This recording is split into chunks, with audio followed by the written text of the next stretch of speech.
Praise the Lord. നിങ്ങളെ എല്ലാവരെയും blessed മോർണിംഗിലേക്ക് യേശുക്രിസ്തുവിൻ്റെ നാമത്തിൽ സ്വാഗതം ചെയ്യും.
പ്രിയരെ, അനുഗ്രഹിക്കപ്പെട്ട ഒരു പ്രഭാതം കൂടെ നമ്മുടെ ജീവിതത്തിൽ അനുവദിച്ചു തന്ന വലിയവനായ ദൈവത്തെ നമുക്ക് ഒരുമിച്ച് ചേർന്ന് നന്ദി പറയാം. എത്ര പേർ പറയും, ഞാൻ നിന്നതല്ല, എൻ്റെ ദൈവം എന്നെ നിർത്തിയതാണ്. ഒന്നുകൂടെ പറഞ്ഞു കഴിഞ്ഞാൽ 2026 മാർച്ച് മാസം 30-ാം തീയതി വരെയും എന്നെയും എൻ്റെ കുടുംബത്തെയും കണ്ണിലെ കൃഷ്ണമണി പോലെ സൂക്ഷിക്കുകയും വിടുവിക്കുകയും ചെയ്ത വലിയവനായ ദൈവത്തിന് നന്ദി പറഞ്ഞുകൊണ്ട് ഈ പ്രഭാത ചിന്തയിലേക്ക് നമുക്ക് ഒരുമിച്ച് അടുത്തു വരാം. നമ്മുടെ ജീവിതങ്ങളെ മുമ്പോട്ട് വിടാത്ത 3 ചങ്ങലകളെ നാം തിരിച്ചറിയുക.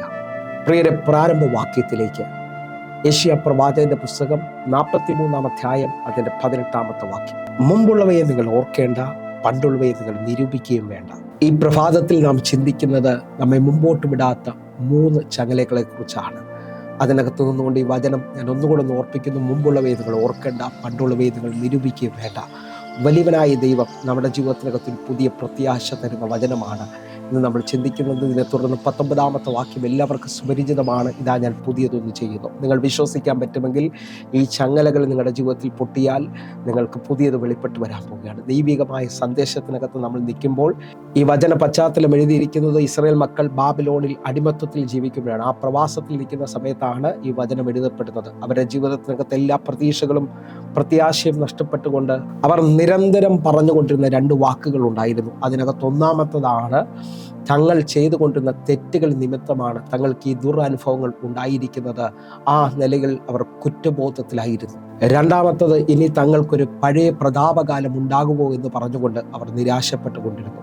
എന്നാൽ എന്നെ കേൾക്കുന്നവരെ, ദൈവവചനത്തിൻ്റെ ആഴത്തിൽ നിന്നുകൊണ്ട് ഞാൻ നിങ്ങളെ നോക്കി വിളിച്ചു പറയുന്നു, നമ്മുടെ ദൈവം പുതിയതിൻ്റെ ദൈവമാണ്. നിങ്ങൾ വിശ്വസിക്കാമെങ്കിൽ ഇന്നലകളുടെ തകർച്ചകളിലോ ഇന്നലകളുടെ തെറ്റുകളിലോ ഇന്നലത്തിൻ്റെ പാപക്കുഴിയിലോ അല്ല നിങ്ങൾ ജീവിക്കേണ്ടത്.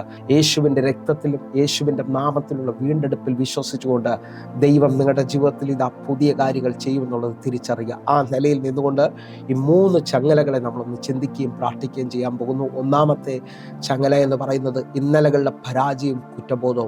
ഇസ്രായേൽ മക്കൾ തങ്ങളുടെ പരാജയത്തിന് കാരണമായ തെറ്റുകളെ ഓർത്തുകൊണ്ട് അവർ ജീവിച്ച് ആ അടിമത്വത്തിൽ മുമ്പോട്ട് പോയിക്കൊണ്ടിരുന്നു. അങ്ങനെ ഒരു പരാജയത്തിൻ്റെയും കുറ്റബോധത്തിൻ്റെയും അനുഭവത്തിൽ നിൽക്കുന്നവരോട് എനിക്ക് പറയാനുണ്ട്, നിങ്ങൾക്ക് മുമ്പിൽ പ്രത്യാശ കാണത്തില്ല, നിങ്ങൾക്ക് മുമ്പിൽ ഒരു പ്രതീക്ഷയും കാണത്തില്ല. കാരണം നിങ്ങളുടെ ജീവിതത്തിനകത്ത് എല്ലാം ഇരുട്ട് പിടിച്ചതുപോലെ ആയിരിക്കും ഇരിക്കുന്നത്. എന്നാൽ ഈ വചനത്തിൻ്റെ ആഴത്തിൽ തമ്പുരാൻ നമ്മോട് പറയാണ്, മുമ്പുള്ളവയെ നിങ്ങൾ ഓർക്കേണ്ട, പണ്ടുള്ളവയെ നിങ്ങൾ നിരൂപിക്കുകയും ചെയ്യേണ്ട. നിങ്ങൾ വിശ്വസിക്കുന്നവരാണെങ്കിൽ എന്ത് ചെയ്താലും ഇന്നലത്തെ പരാജയങ്ങളിൽ നിന്നുകൊണ്ട് നമുക്കൊരു മുമ്പോട്ട് സ്റ്റെപ്പ് വയ്ക്കാൻ പറ്റുന്നില്ല. ഇന്നലത്തെ ആ വിവാഹ ജീവിതത്തിൻ്റെ പരാജയത്തിൻ്റെ കാരണത്താൽ എല്ലാ സന്തോഷവും നഷ്ടപ്പെട്ടവർ എന്നെ കേൾക്കുന്നുണ്ട്. അതേ നിലയിൽ തന്നെ നോക്കിയാൽ ജീവിതത്തിനകത്ത് ഇനി ഒരു മാർഗ്ഗമില്ല, വലിയ കുറ്റബോധത്തിലാണ്. അത് ചെയ്യേണ്ടായിരുന്നു, അതെങ്ങനെയാണ് എൻ്റെ ജീവിതത്തിൽ സംഭവിച്ചത്? ജോലി നഷ്ടപ്പെട്ട ആ പരാജയത്തിൽ അനേകരെ കുറ്റപ്പെടുത്തിക്കൊണ്ട് ഇന്നും ഹല്ലേലൂയ കുറ്റബോധത്തിൽ ജീവിക്കുന്നവരെ ഞാൻ കാണുന്നു. എന്നാൽ നിങ്ങൾ വിശ്വസിക്കുന്നവരാണെങ്കിൽ ഞാൻ നിങ്ങളെ നോക്കി വിളിച്ചു പറയുന്നു, ഇതാ ഈ വചനത്തിൻ്റെ ശക്തി നിങ്ങളുടെ ജീവിതത്തിനകത്ത് പുതിയതിനെ കൊണ്ടുവരാൻ പോവുകയാണ്. 19-ാമത്തെ വാക്യം നമ്മൾ മറക്കരുത്. ഇതാ ഞാൻ പുതിയതൊന്നും ചെയ്യുന്നു, അതിപ്പോൾ ഉത്ഭവിക്കും. നിങ്ങളത് അറിയുന്നില്ലയോ? മരുഭൂമിയിൽ ഒരു വഴിയും നിർജ്ജന പ്രദേശത്ത് നദികളും ഉണ്ടാക്കും. എന്നെ കേൾക്കുന്നവരെ, ഇനി ഒരു വഴി ഉണ്ടാകത്തില്ലെന്ന് പറഞ്ഞെടുത്ത് എൻ്റെ കർത്താവ് പുതിയത് നിങ്ങൾക്ക് വേണ്ടി ചെയ്യാൻ പോവുകയാണ്. രണ്ടാമത്തെ ആഴമെന്ന് പറയുന്നത് ഇന്നലകളുടെ മുറിവുകളിൽ ജീവിക്കരുത് എന്നുള്ളതാണ്. ഞാൻ ആത്മാവിൽ നിങ്ങളെ നോക്കി വിളിച്ചു പറയുന്നു, നമ്മൾ ഇന്നലകളുടെ അനുഭവങ്ങളിൽ ഭയപ്പെടുകയും പരാജയത്തെ മുമ്പിൽ കാണുകയൊക്കെ ചെയ്തു കഴിഞ്ഞാൽ നമുക്ക് മുമ്പോട്ട് സ്റ്റെപ്പ് വയ്ക്കാൻ പറ്റത്തില്ല. നമ്മൾ ഇന്നലകളിലാണ് ജീവിക്കുന്നത്. നമ്മുടെ ജീവിതത്തിൽ ഈ ഓരോ ദിവസവും നടക്കേണ്ട അത്ഭുതങ്ങൾ തടയപ്പെടുകയാണ്. ഓരോ ദിവസവും വെളിപ്പെടേണ്ട സന്തോഷ വാർത്തകൾ തടയപ്പെടുകയാണ്. എന്നാൽ അത് തിരിച്ചറിഞ്ഞുകൊണ്ട് ഈ ചങ്ങലകളെ നിങ്ങൾ പൊട്ടിക്കുവാൻ തയ്യാറാകണം. നിങ്ങളുടെ ജീവിതത്തിനകത്ത് വലിപ്പമുള്ള കാര്യങ്ങൾ ദൈവം ചെയ്യുവാൻ ആഗ്രഹിക്കുകയാണ്. ഞാൻ നിങ്ങളെ നോക്കി വിശ്വസിക്കുകയാണ്. ഇതാ നിങ്ങളുടെ ജീവിതത്തിനകത്ത് പത്രോസിന്റെ പടകിനെ നിറച്ചവൻ, ശൂന്യത മാറ്റിയവൻ, കാനാവിലെ കല്യാണ വീട്ടിൽ പച്ചവെള്ളം കൊണ്ട് വീഞ്ഞുണ്ടാക്കിയവൻ നിങ്ങളുടെ അവസ്ഥകളെ മാറ്റിമറിക്കാൻ പോവുകയാണ്. നിങ്ങൾ എൻ്റെ കൂടി പ്രഭാതത്തിൽ വിശ്വസിക്കണം. ഇതാ രണ്ടാമത്തെ ചങ്ങലയെ നമ്മൾ ഒന്നുകൂടെ ഓർക്കുകയാണ്, ഇന്നലകളുടെ മുറിവുകൾ.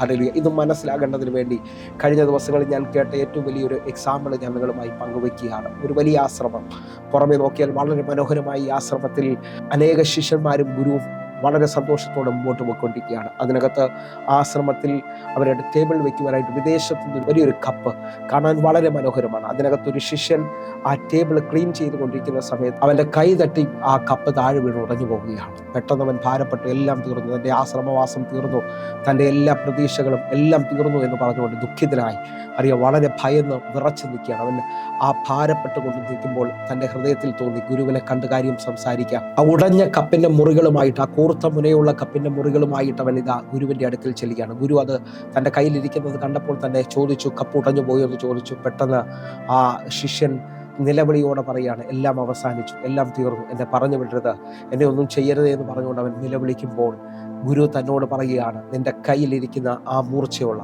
ആ കൂർത്ത മുനയുള്ള കപ്പിൻ്റെ മുറികൾ ഇതാ വെളിയിലേക്ക് എടുത്ത് എറിഞ്ഞു കളയുക. നിന്റെ ശരീരം അതുകൊണ്ട് മുറിയുവാൻ ചാൻസ് ഉണ്ട്. അത് അന്നേരം തന്നെ എടുത്ത് തൻ്റെ വാക്കിൻ്റെ അധികാരത്തിൽ ഇതാ അവൻ അത് വെളിയിലേക്ക് എടുത്തെറിഞ്ഞു കളയുകയാണ്. ഇപ്പോൾ തൻ്റെ കൈ ശൂന്യമാണ്. തൻ്റെ ഹൃദയത്തിനകത്ത് വലിയ സമാധാനം ഉണ്ടായി. ഗുരു തന്നോട് പറഞ്ഞു, നീ സമാധാനമായിരിക്കുക, ഉടഞ്ഞുപോയ ആ കപ്പ് കൊണ്ട് ഇനി നമുക്കൊന്നും ചെയ്യാൻ കഴിയത്തില്ലല്ലോ, ഇനിയും ദൈവം വലുത് നമുക്ക് തരും. ആ നിലയിൽ അവനെ സമാധാനിപ്പിച്ചു. ഇതാ അവൻ്റെ ജീവിതത്തിൽ വന്നുപോയ ആ തകർച്ചയുടെ, ആ മുറിവിൻ്റെ അനുഭവത്തെ ഗുരു പൂർണ്ണമായി മാറ്റിയിട്ടവന് പുതിയൊരു അനുഭവത്തെ പകരുകയാണ്. നിങ്ങൾ വിശ്വസിക്കുന്നവരാണെങ്കിൽ നിങ്ങളുടെ ജീവിതത്തിനകത്ത് പലവരും നിങ്ങളെ മുറിച്ചിട്ടുണ്ടാകാം. ഹല്ലേലൂയ. നിങ്ങൾ ഇന്നലകളിൽ പഠിച്ച കോളേജിൽ നിങ്ങളുടെ അധ്യാപകർ, ക്ലാസ്സുകളിൽ നിങ്ങളുടെ അധ്യാപകർ നിങ്ങളെ മുറിച്ചിട്ടുണ്ടാകാം. നിങ്ങളുടെ ജോലി സ്ഥലത്ത് നിങ്ങളുടെ ഉയർച്ചയ്ക്ക് വിരോധമായി പലരും നിങ്ങളെ മുറിച്ചിട്ടുണ്ടാകാം. നിങ്ങളുടെ വിവാഹ ജീവിതത്തിൽ നിങ്ങളെ പലരും മുറിച്ചിട്ടുണ്ടാകാം. ഈ തലത്തിലെല്ലാം മുറിവുകളുമായി നിൽക്കുന്നതിനോട് ഞാൻ വിളിച്ചു പറയുകയാണ്, യേശു നിങ്ങൾക്ക് വേണ്ടി ഇന്നും ജീവിക്കുകയാണ്. അധ്വാനിക്കുന്നവരും ഭാരം ചുമക്കുന്നവരായുള്ളവരെ അവൻ്റെ അടുക്കൽ വരിക, അവൻ നിങ്ങളെ ആശ്വസിപ്പിക്കുന്നുള്ള വചനത്തിനകത്ത് നിന്നുകൊണ്ട് ഞാൻ വിളിച്ചു പറയുന്നു, ഇതാ നിന്റെ ഭാരം യഹോവയുടെ മേൽ വെച്ചുകൊള്ളുക, അവൻ നിന്നെ പുലർത്തുമെന്ന് സങ്കീർത്തനക്കാരൻ പറയുമ്പോൾ ഇന്ന് ആ മുറിവുകളെ, ആ ഭാരങ്ങളെ കർത്താവിൻ്റെ കയ്യിൽ ഏൽപ്പിച്ചുകൊണ്ട് കർത്താവിൻ്റെ സമാധാനത്തെ ഏറ്റെടുത്തുകൊണ്ട് പുതിയതിലേക്ക് നടക്കാൻ തയ്യാറാകുക. മൂന്നാമത്തെ ചിന്ത അല്ലെങ്കിൽ മൂന്നാമത്തെ ചങ്ങല എന്ന് പറയുന്നത്, ഇന്നലകളുടെ വിജയങ്ങളിൽ നാം ജീവിക്കരുത്. എന്നെ കേൾക്കുന്നവരെ അനേകരെ നോക്കിയാൽ ഇന്നലകളുടെ അവരുടെ വിജയങ്ങൾ മാത്രമാണ് അവർക്ക് പറയാനുള്ളത്. ഇന്നൊന്നുമില്ല. ഇന്നവർ തകർന്ന അനുഭവത്തിലാണ്, ഇന്നവർ ശൂന്യതയിലാണ്, ഇന്നവർ വലിയ കടബാധ്യതയിലാണ്, ഇന്ന് ശാരീരികമായി അവർ തളർന്ന് കിടക്കയിലാണ്. പക്ഷെ അവർ പറയുന്നു, ഇന്നലകളിൽ ഞാൻ ഭയങ്കരമായ കാര്യങ്ങൾ ചെയ്തു, ഇന്ന് അതിൽ ജീവിക്കരുതെന്നല്ല ഞാൻ പറയുന്നത്. ഞാൻ നിങ്ങളെ നോക്കി വിളിച്ചു പറയുന്നു, അതിനേക്കാൾ വലിപ്പമുള്ളത് നമ്മുടെ ദൈവം നമുക്ക് വേണ്ടി ചെയ്യുമെന്ന് പറഞ്ഞുകൊണ്ട് 19-ാമത്തെ വാക്യം ഞാൻ ഒന്നുകൂടെ വായിച്ച് പ്രാർത്ഥിക്കാൻ പോകുകയാണ്. യെശയ്യാവ് 43-ാം അധ്യായം അതിന്റെ 19-ാമത്തെ വാക്യം. ഇതാ ഞാൻ പുതിയതൊന്ന് ചെയ്യുന്നു, അത് ഇപ്പോൾ ഉത്ഭവിക്കും, നിങ്ങൾ അതറിയുന്നില്ലയോ? അതേ ഞാൻ മരുഭൂമിയിൽ ഒരു വഴിയും നിർജ്ജന പ്രദേശത്ത് നദികളും ഉണ്ടാക്കും. എന്നെ കേൾക്കുന്നവരെ, മരുഭൂമിയിൽ പുതിയ വഴി തുറക്കുന്ന, ഒന്നും ഇനി നടക്കത്തില്ലെന്ന് പറഞ്ഞെടുത്ത് നദികളെ തുറക്കുന്ന ദൈവത്തിന്റെ കരമിതാ നിനക്ക് വേണ്ടി വെളിപ്പെടുകയാണ്. പുതിയത് വിശ്വസിക്കണം. ഈ പ്രഭാതത്തിൽ ഒന്ന് കണ്ണുകൾ നടക്കാൻ പറ്റുമെങ്കിൽ ഇന്നലകളുടെ മുറിവുകളിൽ നിന്ന്, ഇന്നലകളുടെ കുറ്റബോധത്തിൽ നിന്ന്, ഇന്നലകളുടെ പരാജയങ്ങളിൽ നിന്ന്, ഇന്നലകളുടെ ആ അനുഭവങ്ങളിൽ നിന്ന് ഒരു ജയം പ്രഖ്യാപിക്കാൻ പറ്റുന്നുണ്ടെങ്കിൽ ഇപ്പോൾ പ്രഖ്യാപിച്ചുകൊണ്ട് കർത്താവിൻ്റെ രക്തത്താൽ നിങ്ങൾ പുതിയതിലേക്ക് നടക്കുക. ഇപ്പോൾ നിങ്ങളുടെ ജീവിതത്തിനകത്ത് കർത്താവ് വലിപ്പമുള്ളതൊന്നും ചെയ്യുന്നു. ഞാൻ ഒന്നുകൂടെ ഒന്ന് പറയുകയാണ്, ഇന്നലത്തെക്കാൾ വലിപ്പമുള്ളതിനെ നിങ്ങൾ നോക്കണം. ഒന്നുകൂടെ ഒരാഴമായ ഒരു പദം നിങ്ങൾ നോക്കി വിളിച്ചു പറയുന്നു. ഞാനും നിങ്ങളുമെല്ലാം വാഹനയാത്ര ചെയ്യുന്നവരാണ്. പ്രത്യേകിച്ച് ഡ്രൈവിംഗ് സീറ്റിൽ ഇരിക്കുമ്പോൾ നമുക്ക് കാണാൻ കഴിയും, പുറവശത്തെ കാര്യങ്ങൾ കാണേണ്ടതിനായി ഡ്രൈവിംഗ് സീറ്റിന്റെ ലെഫ്റ്റ് സൈഡിൽ മുകളിലായിട്ട് ഒരു ചെറിയ ഗ്ലാസ് വെച്ചിട്ടുണ്ട്. അതെന്തിനെന്ന് ചോദിച്ചാൽ അത് പുറകിൽ വരുന്ന വാഹനങ്ങൾ നോക്കുവാൻ, പുറകിലെ കാര്യങ്ങൾ നോക്കുവാൻ വേണ്ടിയാണ്. അതേപോലെ തന്നെ മുമ്പോട്ട് നോക്കേണ്ടതിന് വേണ്ടി ആ വാഹനത്തിൽ വലിയ ഗ്ലാസ് ആണ് വെച്ചിരിക്കുന്നത്, വളരെ വീതിയുള്ള വിശാലമായത്. കാരണം എന്തെന്ന് ചോദിച്ചാൽ നീ മുമ്പോട്ട് പോകേണ്ട ആളാണ്. നീ പുറകിലെ ഗ്ലാസ് നോക്കി നിന്റെ ജീവിതത്തെ ഇല്ലാതാക്കേണ്ട ആളല്ല. നിന്റെ മുമ്പിൽ വലുതും വിശാലമായത് ദൈവം തുറക്കാൻ ആഗ്രഹിക്കുന്നു. ഒന്ന് കണ്ണുകൾ അടയ്ക്കാം, നമുക്ക് പ്രാർത്ഥിക്കാം. ഞങ്ങളെ സ്നേഹിക്കുന്ന ഞങ്ങളുടെ നല്ല കർത്താവേ, പൂർണ്ണ ഹൃദയത്തോടെ ഇന്ന് എന്നെ കാണുന്ന എന്നെ കേൾക്കുന്നവർക്കായി ഞാൻ പ്രാർത്ഥിക്കുന്നു. ജീവിതത്തിനകത്ത് പ്രതീക്ഷകൾ അവസാനിച്ചവർ ഇനി മുമ്പോട്ടൊരു വഴിയില്ലെന്ന് പറയുമ്പോൾ, ഇതാ ഞാൻ നിനക്ക് വേണ്ടി ഒരു വാതിൽ തുറന്നു വെച്ചിരിക്കുന്നു എന്ന് പറഞ്ഞ ദൈവത്തിൻ്റെ വലിയ കരം ഇപ്പോൾ ഈ മക്കളുടെ മേലിൽ വെളിപ്പെട്ട് വരട്ടെ. അസാധാരണമായ ദൈവപ്രവർത്തികൾ ഇവരുടെ ജീവിതത്തിൽ സംഭവിക്കട്ടെ. ഇവർ പുതിയത് കാണട്ടെ. യേശുവിൻ്റെ നാമത്തിൽ ഞാൻ ഈ പ്രഭാതത്തിൽ ഇവരെ അനുഗ്രഹിക്കുന്നു. ഇവരെ സങ്കടങ്ങൾ മാറുമാറ് എൻ്റെ ദൈവം ഇവർക്ക് വേണ്ടി പുതിയത് ചെയ്തതിനായി നന്ദി. യേശുവിൻ്റെ നാമത്തിൽ ഞാൻ പ്രാർത്ഥിക്കുന്നു. കേൾക്കണം പിതാവേ. ആമേൻ, ആമേൻ.